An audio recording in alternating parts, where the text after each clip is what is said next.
negotiate with terrorists. That's what the Obama administration has said many times. Then why did the White House swap Bo Bergdahl for 5 Gitmo detainees? Listen to Deputy Press Secretary Eric Schultz's attempt to answer that question and Charles Krauthammer's reaction. I'd also point out that the Taliban is an armed insurgency. ISIL is a terrorist group, so we don't make concessions to terrorist groups. We feel Taliban a terrorist group? I don't think that the Taliban is an armed insurgency. It slits throats, it attacks buses, it drives car bombs into markets, and it's not a terrorist group. Look, you can't parody this administration. Press Secretary Josh Earnest was back at the podium today and attempted to clarify Schultz's comments. Does the administration consider the Taliban a terrorist organization or not? They do carry out tactics that are akin to terrorism. They do pursue terror attacks in an effort to try to advance their agenda. All right, so let's get this conversation started. Really? I tried it again today. Eric, I have a theory. So, both theories back and forth. here's the 6 o'clock news. They are not making a political rationalization. They are trying to tell everybody that the... Okay, well, and that is a great lead-in for a special report.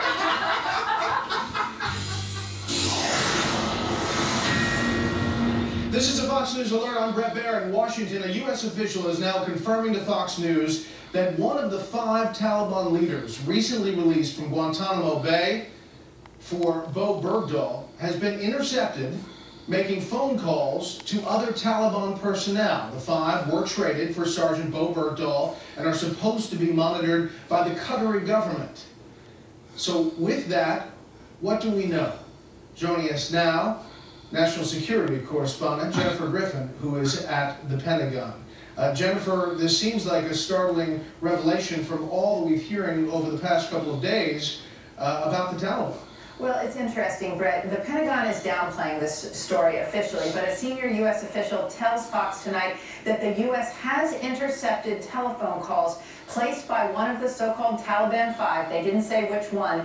The Pentagon says that all 5 of the Gitmo detainees are accounted for. They remain in Qatar. They remain under surveillance by the Qatari government. But a U.S. official says that they have broached the issue with the Qatari officials. We also are learning late tonight, Brett, that this information leaked out from a classified briefing on the Hill and reports of the concerns about this a member of the so-called Taliban 5 who were traded, of course, for Sergeant Bo Bergdahl last May. That those concerns have come out in recent days. But again, Pentagon officials telling us they are not concerned that he has so-called returned to the fight because they have no evidence that he's left Qatar. Brett. Yeah. Unbelievable, I'll tell you. And what about this guy Bergdahl? They said the investigation was over in October. 3 months later, we're still waiting to hear. Was he a deserter? His fellow soldiers said he was. And you got that idiot giving away 5 Islamic terrorists to bring that one guy back. I disagree with that 100%. Please tell me what you think. What is going on? What the fuck? Tactics, but those terror tactics have principally been focused on Afghanistan. Al-Qaeda is a terrorist organization that has aspirations that extend beyond just the border between Afghanistan and Pakistan. Al-Qaeda and their affiliates around the globe have sought to carry out terror attacks against Americans and American interests all around the globe. More controversial words about war today when NBC reporter Ayman Mohaldin was talking about American Sniper, the film portraying Navy SEAL Chris Kyle, and questioned Kyle's view of Iraqis. Some of what people have described as his racist tendencies towards Iraqis and Muslims as he was going on some of these, killing sprees in Iraq on assignment. So I think there are issues. Wait, but it's killing sprees.